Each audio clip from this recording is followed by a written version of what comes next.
గనుక శరీరానుసారమైన రీతిలో కాక ఆత్మానుసారమైన స్థితిలో కూర్చుని దేవుని వాక్యం విందాము.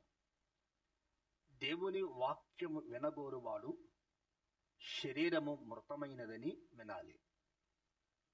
ఎప్పుడు శరీరము మృతమైనది అని మనము ఆత్మానుసారులుగా ఉంటామో ఆత్మ మనలను జీవింప చేస్తుంది. ఆత్మ జీవింప చేయాలి అంటే మీకు అర్థమైందా? ఆత్మ ద్వారా మనము జీవించాలి అంటే ఖచ్చితంగా శరీరము చనిపోవాలి.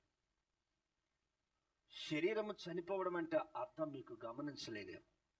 శరీరానుసారమైన క్రియలన్నీ చావాలి అని అర్థం. ఎప్పుడైతే శరీరానుసారమైన క్రియలు మనలో చనిపోతాయో అప్పుడట శరీరానికి స్వస్థత కలుగుతుందట. శరీరానుసారమైన క్రియలు మనము విడిచిపెట్టకపోతే ఈ శరీరము ఎప్పుడు గాయానికి గురవుతూనే ఉంటుంది. ప్రియులారా, దాని వలన ఆత్మ దేవునికి సమీపముగా ఉండటానికి ఇష్టపడదు. అందుకే పౌలు చెప్పాడు కదా, శరీరానుసారమైనది నాలోకి రానియొద్దయా, నన్ను ఆత్మీయుడిగా నన్ను నడిపించు అని ప్రభు పాదాలు పట్టుకున్నాడు. మీకు అర్థమైంది అనుకుంటున్నాను. శరీరానుసారముగా నేను చచ్చిపోయాను, నేను బ్రతుకునినా వ్యర్థమే. అయితే నువ్వు నన్ను నిలబెట్టినప్పుడు ఒక ఆత్మను రక్షించబడితే నా ఆత్మీయ జీవితానికి అర్థం ఉంటుంది అని అర్థం. అలా పౌలు ఆత్మానుసారుడుగా నిలువబడినప్పుడు అనేక ఆత్మలు రక్షించబడి దేవుని మూలముగా పట్టబడి దేవుని రాజ్యానికి వారు వారసులై ఉన్నారు. అటువలనే దేవుడు మనకు కూడా చెప్తున్నాడు. ఏమని చెప్తున్నాడు? అపోస్తులైన కాదు గాని, లేదా గ్రీసు దేశస్థులను కాదు గాని, లేక రోమా పౌరులని కాదు గాని, క్రీస్తు మూలముగా మనము జీవించుచున్నాము. ఎవరి మూలముగా జీవిస్తున్నాము? క్రీస్తు మూలముగా జీవించుచున్నాము. కాబట్టి మనమందరము యేసుక్రీస్తు మూలముగా జీవించువారము అని సాక్ష్యాన్ని ప్రభు ఎదుట మనము కలిగి ఉండాలి. వాక్యములోకి వెళదాము. మత్తయి సువార్త 5వ అధ్యాయంలో కొండ మీద ప్రసంగాన్ని మనం వింటున్నాము. కొండ మీద ప్రసంగాన్ని మనుషుడు చేయలేదండి, దేవుడే చేశాడు. కొండ మీద ప్రసంగం చేసినప్పుడు ఆయన నోరు తెరిచి ఎలాగూ సెలవిచ్చును అనే మాటను కూడా మీరందరూ విన్నారు. ప్రియ దైవ జనాంగమా, ఆయన నోరు తెరిచి మాట్లాడితే జీవము వెలువడింది. ఆయన నోరు తెరిచి మాట్లాడితే అపవిత్రాత్మలన్నీ లయమైపోయాయి. ఆయన నోరు తెరిచి మాట్లాడితే దురాత్మ శక్తులన్నీ పారిపోయాయి. ఆయన నోరు తెరిచి మాట్లాడితే నేల మీద పాకేవాడు లేచి నిలబడే పరుగులెత్తాడు. ఆయన నోరు తెరిచి మాట్లాడితే పక్షవాతము గలవానికి స్వస్థత వచ్చింది. ఆయన నోరు తెరిచి మాట్లాడితే కుష్ఠరోగికి స్వస్థత వచ్చింది. ఆయన నోరు తెరిచి మాట్లాడితే పాడె మీద ఉన్నవాడు లేచి నిలబడ్డాడు. ఆయన నోరు తెరిచి మాట్లాడితే సమాధిలో ఉన్నవాడు లేచి నిలబడ్డాడు. ఆయన నోరు తెరిచి మాట్లాడితే పాపులందరూ రక్షించబడ్డారు. ఆయన నోటి మాటల్లో అంత గొప్ప ధన్యత ఉంది. ఆ శక్తిని బట్టియే కొండ మీద నిలబడి జన సమూహము కొరకు శిష్యుల నిమిత్తమై మాట్లాడుతూ ఉన్నాడు. ఈ రోజున రెండవ మాట మనం వింటున్నాం. మొదటి మాట ఏమని సెలవిచ్చాము? ఆత్మ విషయమై దీనులైన వారు. ఎందుకు కింద చూసి చెప్తున్నారు ఈ వచనాన్ని అంటే రాలేదన్నమాట. మత్తయి సువార్త 5వ అధ్యాయము 3వ వచనము అని అనగానే వెంటనే మన నోటికి వచ్చేయాలి. ఏమని? ఆత్మ విషయమై దీనులైన వారు ధన్యులు వారిది. 4వ వచనాన్ని ఈరోజు వింటున్నాం. దుఃఖపడు వారు ధన్యులు, వారు ఓదార్చబడుదురు. దేవునికి స్తోత్రం, హల్లెలూయా. సర్వసాధారణముగా ఒక వ్యక్తికి దుఃఖం ఎప్పుడు వస్తుంది అంటే తన ఇంటిలో కీడు జరిగినప్పుడు వస్తుంది. అనగా తన ఇంట్లో ఎవరైనా ప్రభువునందు నిద్రిస్తే, వాళ్ళు ఏ వయసు వారైనా ప్రభువునందు నిద్రిస్తే, అప్పుడు ఆ ఇంట్లో వాళ్ళకి ఏముంటుందండి? దుఃఖం ఉంటుంది. ప్రియులారా, ఎవరింట్లోనైనా ఒక వ్యక్తికి అనారోగ్యం పాలైతే ఆ ఇంట్లో వారికి ఏముంటుంది అంటే దుఃఖం ఉంటుంది. ఇలాగ మనుష్యుడు, ఒక వ్యక్తి గాయపరచబడితే ఆ ఇంటి వారందరికీ ఏముంటుంది? మీరు చెప్పాలా? ప్రతిసారి చెప్పాలి అంటే కానీ మీరు పలకరేమి? వాక్యం చెప్పండి. నేనేం దెబ్బలాడమంటలేదు, పక్కోళ్ళ గురించి కాని మాట చెప్పమంటలేదు, ఇంటి అనగల గురించి ఆ కబుర్లు ఈ కబుర్లు చెప్పమంటలేదుగా. మిమ్మల్ని ఏం పలకమంటున్నాను? నేను వాక్యమే పలకమన్నాను. వాక్యం పలుకుట వలన మన జీవితానికి ఆరోగ్యం అండి. వాక్యం పలికితే వాక్యములో ఉన్న జీవము, శక్తి మనలోనికి ప్రవేశిస్తాయి. దేవుని పిల్లరా, ఒక పర్యాయ మద్రాసు రాష్ట్రంలో దినకరన్ గారి శిష్యుడు అరుళ్ రాజ్ అని ఒక ఆయన ఉన్నారు. ఆయనకు 2 కిడ్నీలు పనిచేయవు. మంచి దైవజనుడు, పరిశుద్ధ ఆత్మపూర్ణుడు.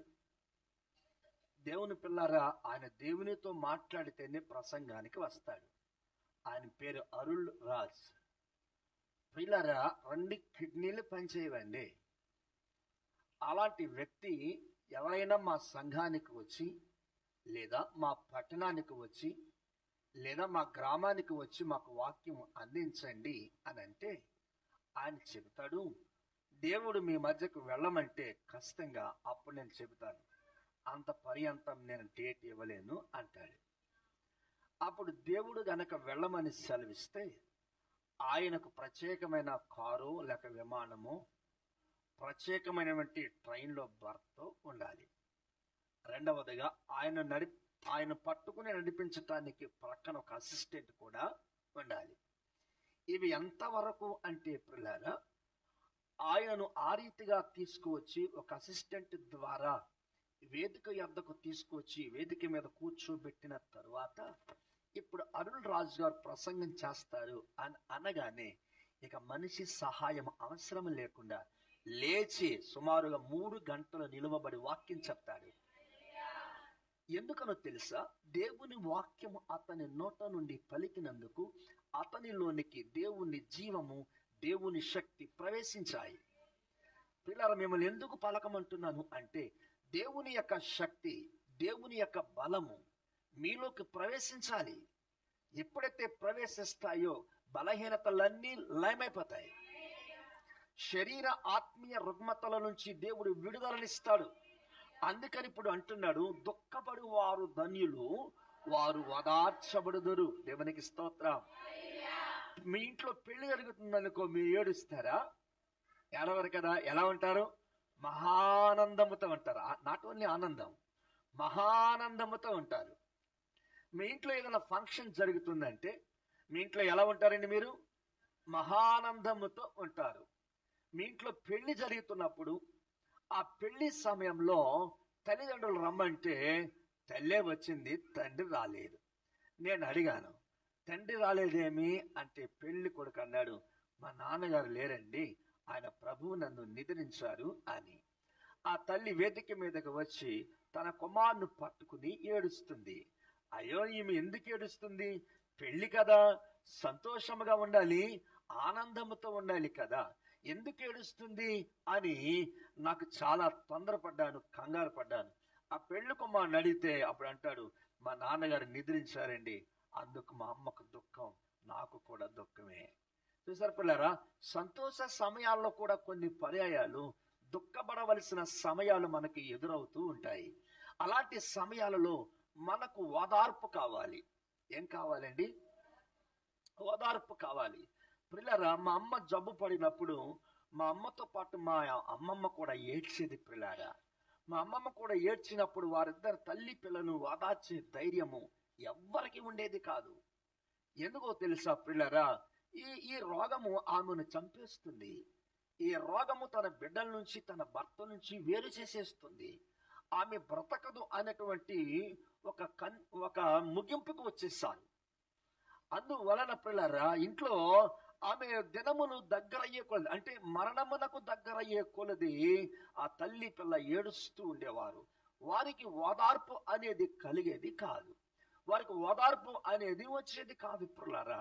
మా అమ్మ చనిపోయిన తర్వాత మేము మందిర ఆవరణములో కూర్చుని ఉన్నప్పుడు మేము కూడా ఏడ్చేవాళ్ళము. మా నాన్నగారు అలా ఏడవకూడదు అని సున్నితంగా చెప్పేవాడు పిల్లరా. ఎందుకో తెలుసా? ఈ వాక్యము సెలవిస్తుంది. ఏమని సెలవిస్తుంది? తెస్సలోనికి రాసినటువంటి మొదటి పత్రికలో అక్కడ సెలవిస్తున్న మాటలను మనం ఒకసారి జ్ఞాపకం చేసుకుందాము. తెస్సలోనికి రాసిన మొదటి పత్రిక 5వ అధ్యాయము వ్రాయబడిన మాటలను మనం ఒకసారి జ్ఞాపకం చేసుకోవాలని ప్రభు పేరట మీకు మనవి చేస్తున్నాను. దేవునికి స్తోత్రం. హల్లెలూయా.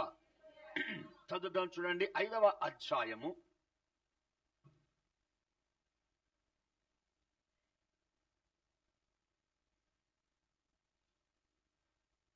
క్షమించండి, తెస్సలోనికి రాసిన 2వ పత్రిక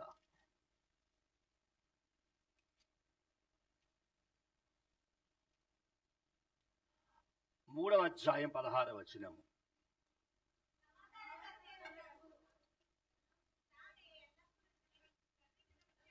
సమాధానకర్తయగు ప్రభువు తానే ఎల్లప్పుడూ ప్రతి విధము చేతను మీకు సమాధానము అనుగ్రహించునుగాక.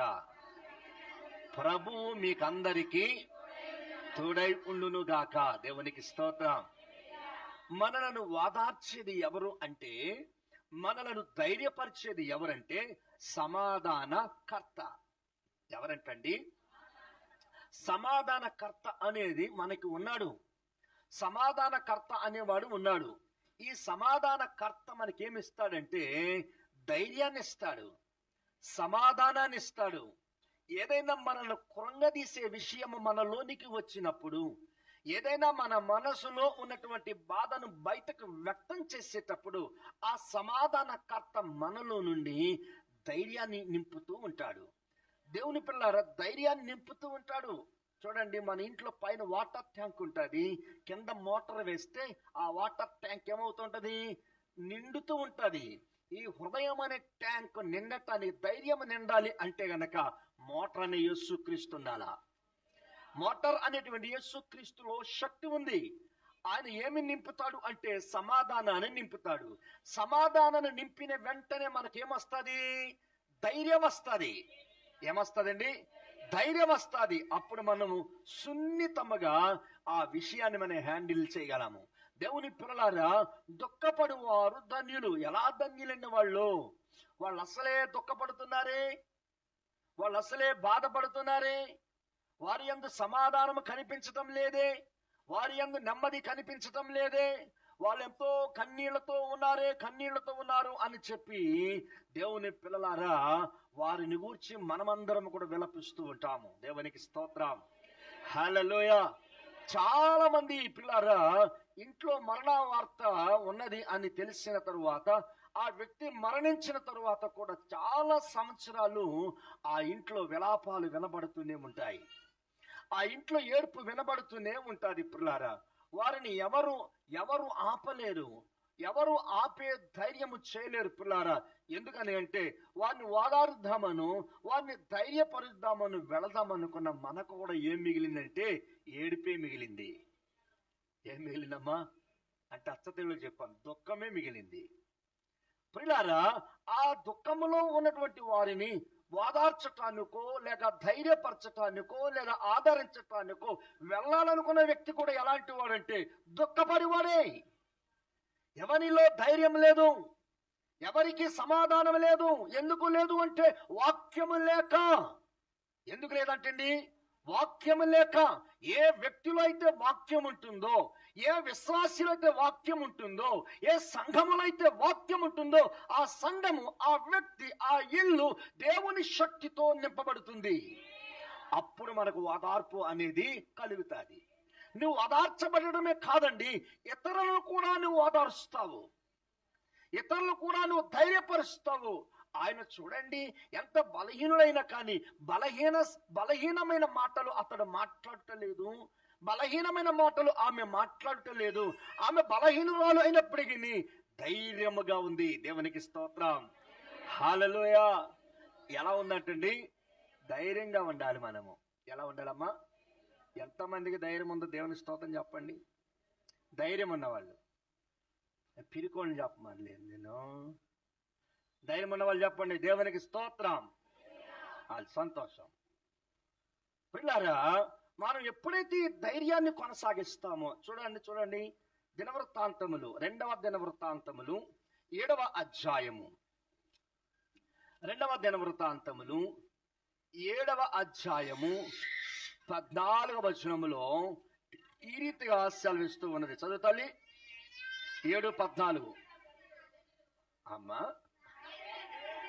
అది నా పేరు పెట్టబడిన నా జనులు తమ్మును తాము తగ్గించుకొని ప్రార్థన చేసి నన్ను వెదకి తమ చెడు మార్గములను విడిచిన ఎడల ఆకాశము నుండి నేను వారి ప్రార్థన విని వారి పాపమును క్షమించి వారి దేశమును స్వస్థపరచుదును. హల్లెలూయా, హల్లెలూయా.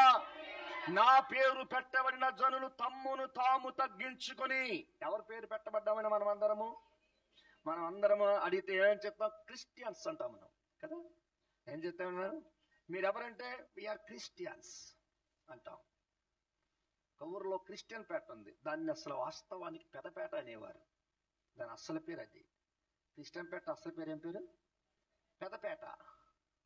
అసలు క్రిస్టియన్ పేటలోనే లేదు.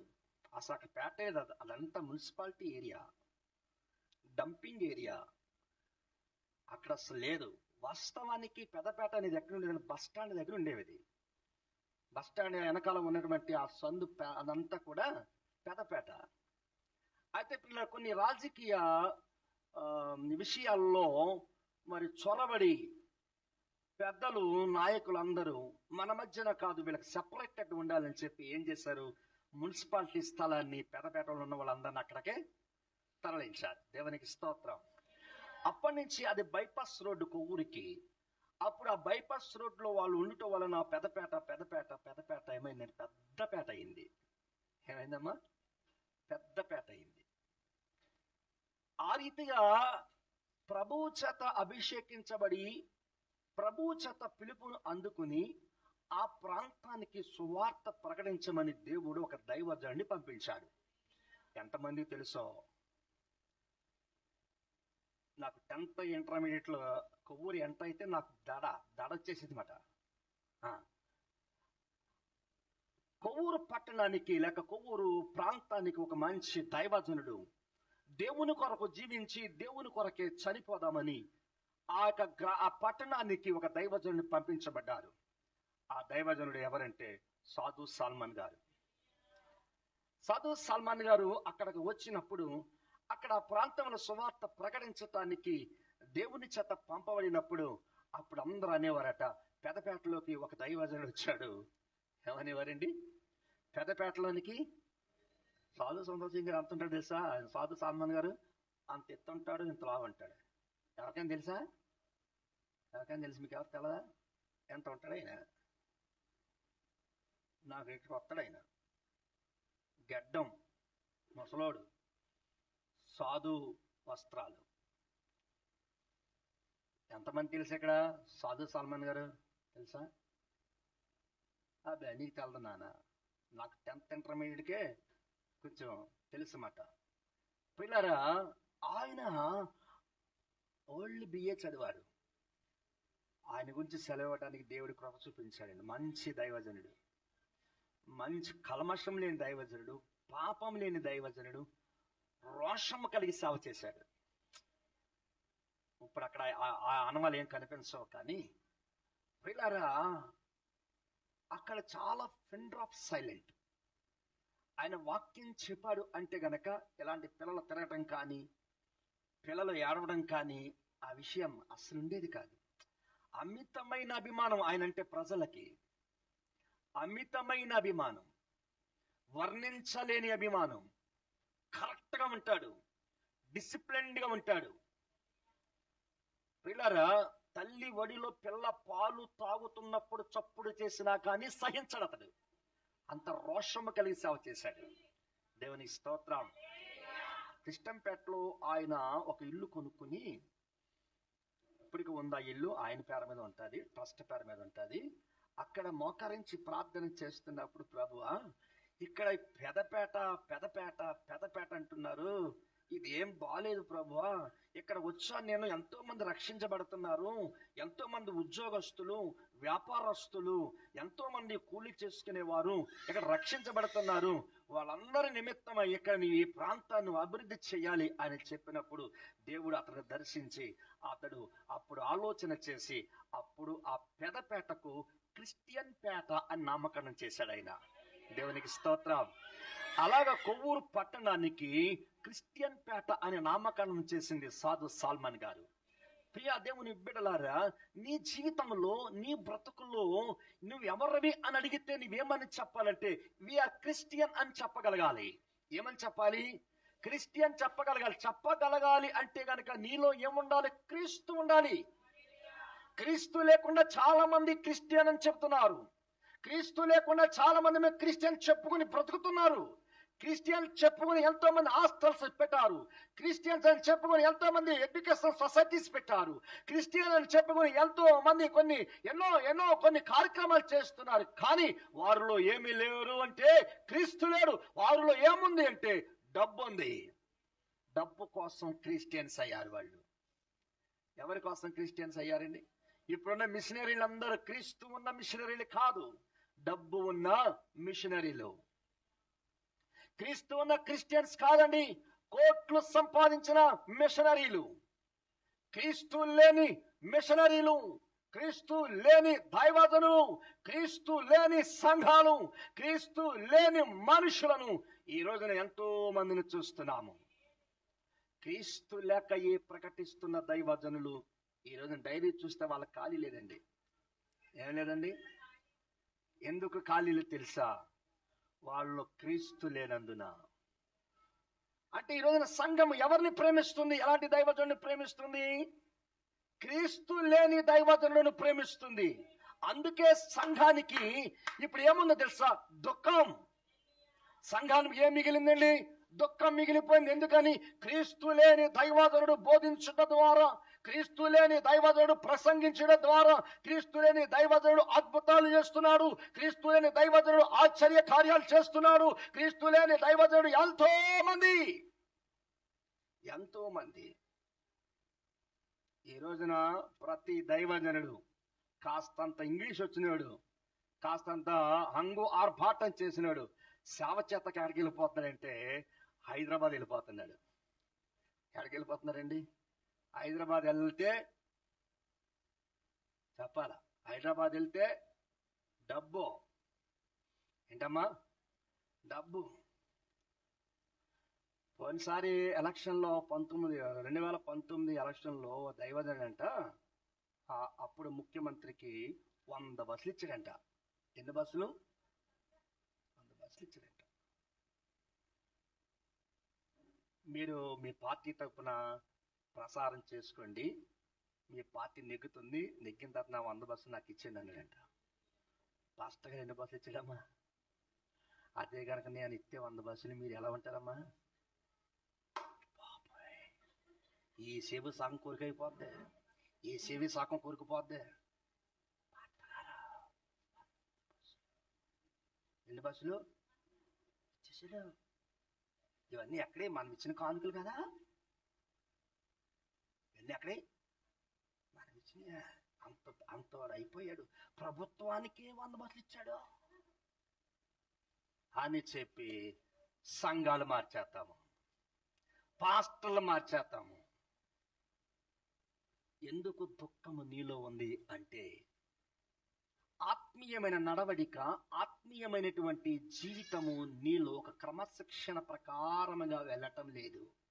అందుకే మనకేమిటంటే దుఃఖం. నా పేరు పెట్టబడిన జనులు ఎందుకు దుఃఖించాలి? నా పేరు పెట్టబడిన జనులకు ఎందుకు కన్నీరు ఉండాలి? నా పేరు పెట్టబడిన జనులకు ఎందుకు ఈ యొక్క ప్రాంతంలో వాళ్ళు వేదనతో గురైపోతున్నారు అంటే పిల్లరా, వాళ్ళు ఎలాంటి వారు అంటే పిల్లరా, ప్రార్థన లేనివారు.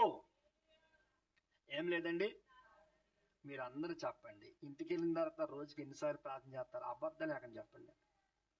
ఇంటికి వెళ్ళిన ఎన్నిసార్లు ప్రార్థన చేస్తారు? ఏ జయ, ఇంటికి వెళ్ళిన ఎన్నిసార్లు ప్రార్థన చేస్తావు? తెలవదా? చాలాసార్లు చేస్తావే. దేవునికి స్తోత్రం చెప్పమ్మా. రత్నం గారు ఎన్నిసార్లు చేస్తారు ప్రార్థనకి? ఏ ప్రార్థన ఊరుకుంటే ఊరుకొచ్చి సిమెంట్ రోడ్డు మీద మేము చచ్చిపోతుంటే ప్రార్థన అంటావేటి? ఏమా అంటే ఫ్యామిలీ అంతా ఎక్కడుందా? సిమెంట్ రోడ్డు మీద అసో ఊసో అనుకుంటాం, చేతికి ఏదైతే దాంతో తీసేసుకుంటారు. దేవునికి స్తోత్రం. మన ఇంద్రమ్మ కూతురు బ్లేడ్ దొరికిన బ్లేడ్ తీసుకుందంట. దేని తీసుకుందా చెప్పండి? బ్లేడ్ తీసుకుందంట. అది పొరపాటుని వెళ్ళి పెదవికి దొరికితే పెదవంత చీగిపోయింది. దేవుని స్తోత్రం. దేవుని పిల్లరా, ఎందుకు ఈ దుఃఖము అంటే పిల్లరా, ఆయన నామములో, ఏ నామములో? క్రీస్తు యేసు నామములో ప్రార్థనలు చేయనందుకు దుఃఖం. నువ్వు పాపములు ఏడవాలి. నేను పాపిని ప్రభువా. ఏమని ఏడవాలండి? పాపిని యేసు ప్రభు, నే పాపిని యేసు ప్రభు, పాపిని యేసు ప్రభు, నే పాపిని. నీ రక్తపు ధారలచే నన్ను కడుగుము యేసు ప్రభు, నీ రక్తపు ధారలచే నన్ను కడుగుము యేసు ప్రభు. దేవునికి స్తోత్రం. మనం ఎవరమంట? బాగా చెప్పండి. మనం ఎవరము? కొంతమంది సైలెంట్ అయిపోయారు. మనం ఎవరము? గట్టిగా చెప్పండి. మనం ఎవరము? ఆడెవడ బలి చెప్పడైతే. మనం పాపులమైనటువంటి మనము బాప్తిస్మం పొందిన తరువాత, పాప క్షమాపణ పొందిన తరువాత, మారు మనసు పొందిన తరువాత, బల్ల యొద్దకు వచ్చి ఆయన శరీరము తిని రక్తము త్రాగిన తరువాత మనము పాపులమా కాదా? మరి పాపినన్నా నేను అక్కడికే అన్నాను, మీరు బాగా చెప్పండి అన్నాను. బాగా అంటే గట్టిగా కాబోలు అనుకుని ఆడెవడో పాపినంటాడు. ఇంత జరిగిన తరువాత నువ్వు పాపివి ఎలా అవుతావు? యేసు రక్తములో కడగబడిన తరువాత, యేసు రక్తములని స్వభావం మారిన తరువాత, యేసు రక్తములో నువ్వు శుద్ధి అయిన తరువాత, యేసు రక్తములని పాపములన్నీ కడగబడిన తరువాత నువ్వు పాపివి కాదు. ఎప్పటికీ కాదు, తరతరాలలో కాదు, యుగ యుగాలలో జీవిస్తే కానే కాదు. దేవుని రాజ్యానికి వెళ్ళటానికి నువ్వు పరిశుద్ధుడవు, పరిశుద్ధురాలవు. మనం ఎందుకు పాపులమయ్యాము? పాపం చేస్తే చెప్పండి, పాపము చేస్తే పాపులం. మీ అందరూ తెలుసు కదా. ఇద్దరు వచ్చి ప్రార్థన చేసుకున్నారంట. మీ అందరికీ బాగా తెలుసులే. ఇద్దరు వచ్చి ఏం చేస్తున్నారమ్మా? ప్రార్థన చేసి పక్కనే కూర్చొని ప్రార్థన చేసుకుంటున్నారు. అప్పుడు వాళ్ళ పేర్లు మరియమ్మ, సువార్త అనుకున్నాం. మరియమ్మ అంటుందంట, ప్రభువా నేను పాపిని అని ప్రార్థన చేస్తున్నాను. పక్కన మార్తం ఏమంటుంది? అవును ప్రభువా. ఏమంటుంది? అవును ప్రభువా. మరలాడుతుందంట. అవును ప్రభు, నేను పాపినే ప్రభు. నిజమే ప్రభువా. మరలాడుతుందంట. అవును ప్రభు, నేను పాపిని ప్రభు. ఖచ్చితంగా పాపే ప్రభువా. మందిరంలో దెబ్బలాడితే బాగోదని బయటికి వెళ్ళిన తర్వాత ఏమై వెళ్దా? నేను పాపని నువ్వు రుజువు చేస్తున్నావా? నేను పాపం చేస్తా నువ్వు చూసావా అని చెప్పి భాష ఉంటది కదా మన భాష. అయ్యా బాబోయ్, నేను పాపిని అని ప్రార్థన చేస్తున్నావు అంటే నువ్వు పాపముని ఇంకా విడిచిపెట్టలేకపోతున్నావు అని అర్థం. నేను పాపిని అని ప్రార్థన చేస్తున్నావు అంటే నువ్వు పాపమును మర్చిపోలేకపోతున్నావు అని అర్థం. ఇక్కడ అంటున్నాడు కదా, నా నామము పెట్టబడిన ప్రజలు నా యందు వారు విశ్వసించి ప్రార్థన చేస్తే వారి ప్రార్థనను విని వారి పాపములను క్షమించి వారిని స్వస్థపరచెదను అన్నాడు. మనకేమొచ్చేద్దంట? స్వస్థత. దేవునికి స్తోత్రం. ఆయన మాట్లాడచ్చుకమ్మా. గౌరీపట్నం కసరలాగా పొద్దున మొదలెట్టాడు. ఆ కసర కరెంటు పోయినప్పుడల్లా లేదా ఆయిల్ అయిపోయినా ఆగుతుందేమో కానీ వీడికి కరెంటు లేదు, ఆయిల్ లేదు, అలా ఆడుతూనే ఉంది కసర. అరే బాబు వెంకటరావు నీకు వందాలు రా.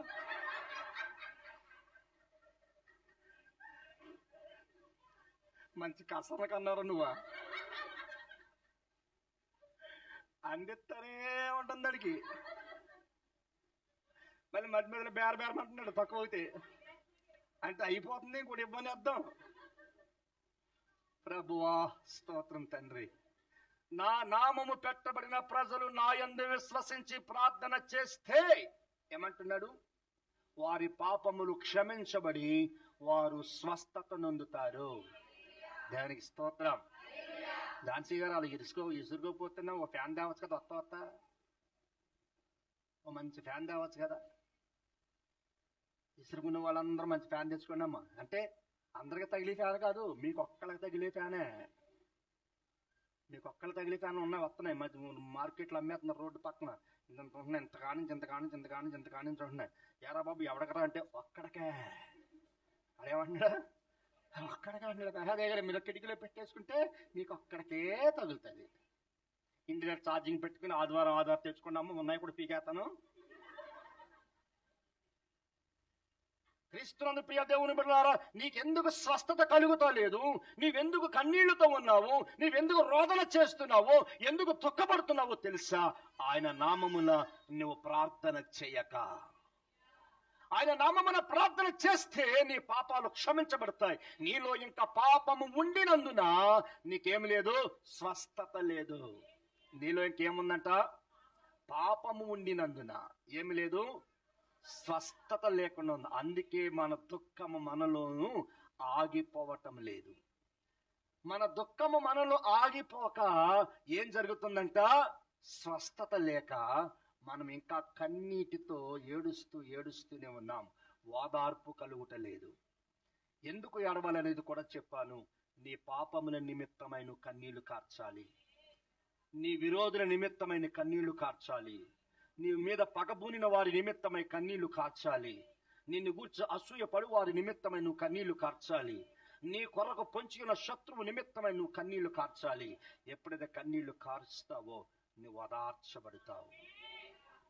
ఓదార్పు అనేది దేవుని పిల్లారా మాటల్లో కాదు గాని క్రియల్లో చూడాలి. ఓదార్పు అనేది దేవుడు నీకు ఇస్తున్నాడు. ఓదార్పు అనేది దేవుడు నీకు సమర్పిస్తున్నాడు. ఓదార్పు అనేది ఖచ్చితంగా నువ్వు పొందుకుంటావు. ఎప్పుడు పొందుకుంటావు అంటే ఆయన పేరు పెట్టబడిన నీవు. ఆయన పేరు పెట్టబడిందా లేదు నీకు? ఏం చెప్తావు? నేను క్రిస్టియన్ అని చెప్పుకుంటావు. అంటే నీకు ఎవరి పేరు పెట్టబడింది? యేసయ్య పేరు పెట్టబడింది. గనుక ప్రియులారా, ఆయన నామములో నువ్వు ప్రార్థన చేస్తే నీ పాపములు క్షమించబడి ఏం చేస్తాడు? ఆయన నిన్ను స్వస్థపరుస్తాడు. హల్లెలూయా. అలాగున మన జీవితాలు నడిపించబడాలని నేను దేవుని పేరట మనవి చేస్తూ నా మాటలు ముగిస్తున్నాను. దేవునికి మహిమ కలుగునుగాక. ఆమేన్.